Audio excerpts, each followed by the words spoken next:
Ó Mãe Santíssima, intercedei por nós para que possamos bem compreender os ensinamentos de vosso Divino Filho, nosso Senhor e Salvador Jesus Cristo, e as explicações dos pais da Igreja.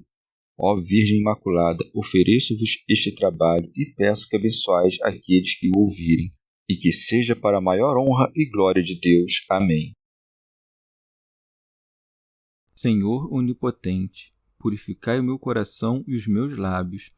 Vós, que purificastes os lábios do profeta Isaías com carvão em brasa, e dignai-vos, por tal modo, purificar-me com a vossa misericórdia, para que possa dignamente anunciar o vosso santo Evangelho. Por Jesus Cristo nosso Senhor. Amém. Senhor, abençoai-me. Que o Senhor resida no meu coração e nos meus lábios, para que anuncie digna e convenientemente o seu Evangelho. Amém. Evangelho de Nosso Senhor Jesus Cristo segundo São Lucas. O cego na entrada de Jericó. Quando Jesus se aproximava de Jericó, havia um cego mendigando, sentado à beira do caminho. Ouvindo os passos da multidão que transitava, perguntou o que era. Informaram-no que Jesus, o Nazareno, passava, e ele pôs-se a gritar: Jesus, filho de Davi, tem compaixão de mim. Os que estavam à frente repreendiam-no para que ficasse em silêncio. Ele, porém, gritava mais ainda: Filho de Davi, tem compaixão de mim. Jesus se deteve e mandou que lhe o trouxessem. Quando chegou perto, perguntou-lhe: Que queres que eu faça? Ele respondeu: Senhor, que possa ver novamente. Jesus lhe disse: Vê de novo. Tua fé te salvou. No mesmo instante, recuperou a vista e seguia Jesus glorificando a Deus. E, vendo acontecido, todo o povo celebrou os louvores de Deus. Comentários dos Pais da Igreja. São Gregório. Porque os discípulos, ainda carnais, não compreendiam o mistério da paixão, Nosso Senhor opera um milagre, curando um homem cego, para que se firmassem na fé por meio de um mirífico prodígio divino. Quando Jesus se aproximava de Jericó, havia um cego, mendigando, sentado à beira do caminho. Teofilacto Diócrida. Nosso Senhor cura miraculosamente este cego enquanto passava, para mostrar que não desperdiçava nenhum momento, assim nos ensinando a nós, seus discípulos, que devemos tornar proveitoso ao próximo todo o nosso agir, que nada seja em nós ocioso. Santo Agostinho. As palavras aproximando-se eles de Jericó podem significar que, tendo eles já saído da cidade, ainda estavam nos seus arredores. Em verdade, esse modo de falar não é muito comum, mas o que favorece aqui essa interpretação é que, segundo o relato de São Mateus, quando saíam de Jericó, Jesus Cristo restituiu a visão a 2 cegos que ficavam pelo caminho.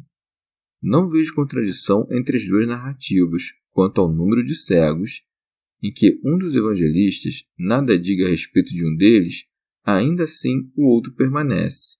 O próprio São Marcos, quando relata esse episódio, não alude senão a apenas um, chegando até mesmo a mencionar seu nome e o nome de seu pai, dando-nos ao entender, assim, que ele era bem conhecido, ao passo que o outro não o era de maneira alguma, o que explica porque nada disse a respeito deste.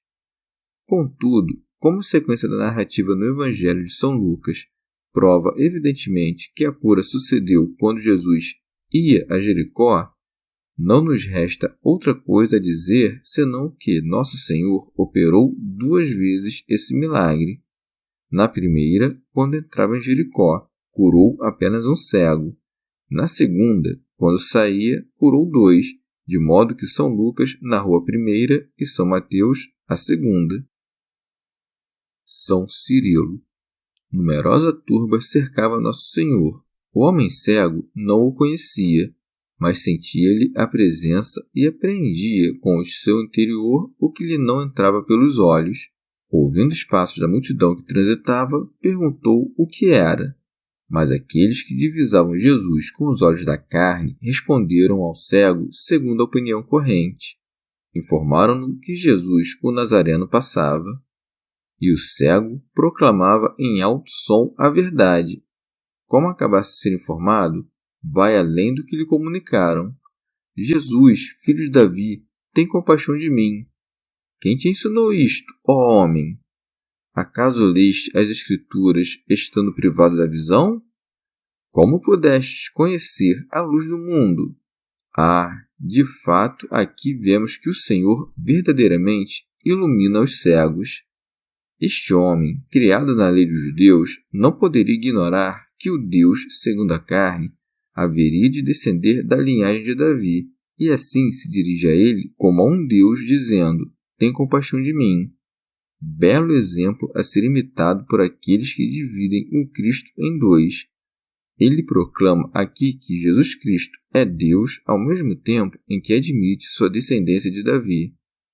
Muito de admirar também a fidelidade da confissão que faz, porque alguns desejavam impedi-lo de confessar a própria fé.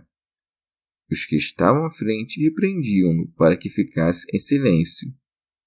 Porém, um piedoso Denodo não se deixou intimidar por esses reproches insistentes, pois que a fé resiste a todos os obstáculos e triunfa sobre todas as dificuldades. É necessário pôr de lado, quando se trata de serviço a ser prestado a Deus, toda a inibição, sobretudo quando vemos alguns empregarem tanta audácia na obtenção de riquezas. Tanto mais devemos ser santamente corajosos no que diz respeito à salvação de nossas almas. Donde? Ele gritava mais ainda: Filho de Davi, tem compaixão de mim. Jesus Cristo se detém ao ouvir a voz dos que o invocam na fé e lhes dirige o olhar. Então, chamando o cego, lhe instrui a se aproximar. Jesus se deteve e mandou que lhe o trouxessem. Com isso, ele desejava que aquele homem que já se aproximara dele pela fé também o fizesse pelo corpo. Que queres que eu faça? E pergunta-o, não porque não soubesse a resposta, mas para o bem dos que estavam presentes, para que conhecessem que esse pobre homem não pedia dinheiro, senão implorava a Jesus como a um Deus, buscando o favor do poder divino. Senhor, que possa ver novamente. São João Crisóstomo. Porque os judeus, sempre prontos a falsificar a verdade, pudessem repetir o que já haviam dito de outro homem cego, este de nascimento, não é esse, mas outro que se parece com ele.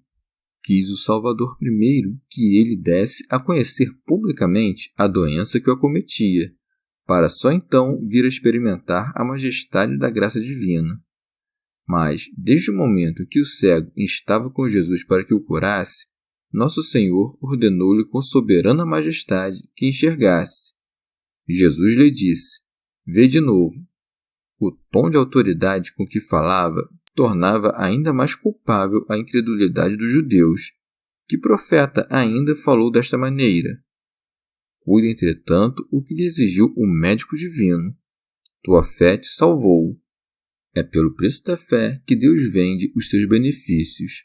E a graça não se espalha senão lá onde há fé pronta para colhê-la. A graça é como que uma fonte abundante.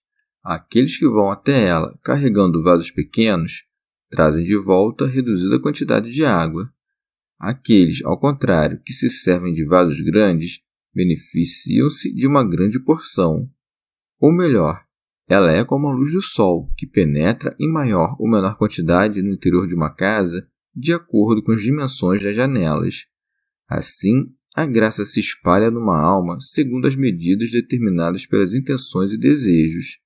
A voz de Jesus Cristo tornou-se para esse homem cego um princípio de luz, porque ele era a palavra ou o verbo da luz verdadeira. No mesmo instante, recuperou a vista, acresce o evangelista. Ora, esse homem cego mostrou tanta gratidão depois da cura quanto fé antes, e seguia a Jesus glorificando a Deus. São Cirilo. Do episódio, fica evidente que o cego foi curado de uma dupla cegueira, a do corpo e a da alma, pois que ele não glorificaria a Deus dessa maneira se não houvesse verdadeiramente tornado a ver. Aos demais, deu aso a que rendessem glória a Deus. E vendo acontecido, todo o povo celebrou os louvores de Deus. São Beda beneficiou-se duplamente, recobrou a visão e fortaleceu-se na fé. São João Crisóstomo. É o caso de perguntar por que Cristo proibiu aquele homem possuído de segui-lo, mas não procede da mesma maneira com este cego. É de razão que o faz. O primeiro envia o nosso Senhor como um arauto a proclamar por toda parte a cura que obteve e o poder de seu benfeitor, porque é um milagre verdadeiramente extraordinário que um homem possesso tenha recuperado o perfeito uso da razão. Por outro lado, nosso Senhor permite, quando está para subir a Jerusalém para consumar o grande mistério da cruz, que o cego vá atrás dele, a fim de que, guardando na memória a lembrança desse milagre recente, os discípulos entendessem que a paixão foi efeito não de sua fraqueza, mas de sua misericórdia. Santo Ambrósio. Este cego é a figura do povo gentio que, pelo mistério do sacramento do Senhor, torna a luz que se lhes escapara. Aqui pouco importa que sejam um ou dois cegos. Isso porque, como os gentios descendentes de Cã e Jafé, filhos de Noé, pode-se ver nestes dois cegos os dois pais de sua raça. São Gregório. Ou então, o homem cego representa simplesmente o gênero humano, tornado cego com a falta de seu primeiro pai, que lhe arrancou a claridade da luz suprema e precipitou-o nas trevas da condenação. Jericó significa lua, astro cujo minguar por que passa mensalmente se presta a representar os vícios próprios da nossa condição mortal. É só quando nosso Criador se aproxima de Jericó que o cego recobra a luz, porque a humanidade recobrou a luz perdida quando a própria divindade revestiu-se das fraquezas de nossa carne. Aquele, portanto, que desconhece o brilho da luz eterna, acha-se cego. Se contenta-se com crer no Redentor, que diz, eu sou o caminho, então está como que sentado à beira da estrada. Se, com efeito, crê nele e lhe roga para que veja a luz, então, além de estar sentado, também mendiga. Os que caminham à frente de Jesus simbolizam a multidão dos desejos da carne e a agitação tumultuosa dos vícios, que, antes que Jesus Cristo entre-nos no coração, dissipam todos os nossos pensamentos e vêm nos perturbar até mesmo nos momentos de oração. Esse cego, em vez de se calar, passa a falar mais alto. Do mesmo modo, quanto mais somos esmagados pela agitação e tumulto de nossos pensamentos, tanto mais devemos nos manter com fervor a orar. Quando durante a oração somos obsedados por pensamentos estranhos, sentimos até certo ponto que Jesus está passando por perto. Se, ao contrário, nos aplicamos com afinco à oração, Deus se detém no nosso coração e nos devolve a luz que havíamos perdido. Ou ainda, o passar é próprio da humanidade, o se deter não convém senão à divindade.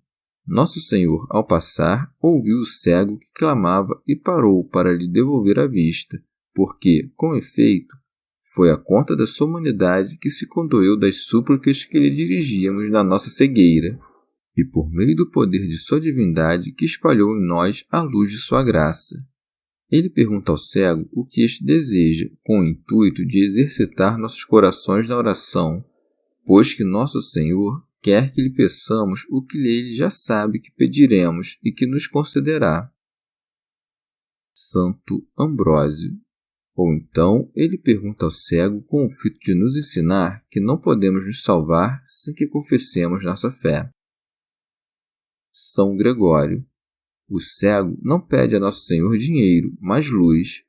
Guardemo-nos, pois, de lhe pedir riquezas enganosas. Peçamos essa mesma luz, cuja visão é concedida apenas aos homens e aos anjos, e é a fé que nos conduz até ela. Como diz Nosso Senhor ao cego, vê a tua fé te salvou. Ele, de fato, agora vê e caminha ao lado do Salvador, porque se pôs a praticar o bem que experimentara. Santo Agostinho. Se Jericó quer significar a lua e, portanto, a nossa mortalidade, podemos dizer que o Salvador, quando dele se aproximava a morte, ordenou que se pregasse a luz dos evangelhos apenas aos judeus, mas que são representados por este cego. Mas, quando ressuscitou dos mortos e deixou a terra, mandou que essa luz fosse pregada tanto a judeus quanto aos gentios, representados pelos 2 cegos de que fala São Mateus.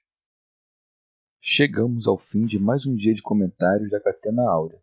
Muito obrigado por ficarem até aqui, que Nossa Senhora derrame suas graças sobre nós e até amanhã.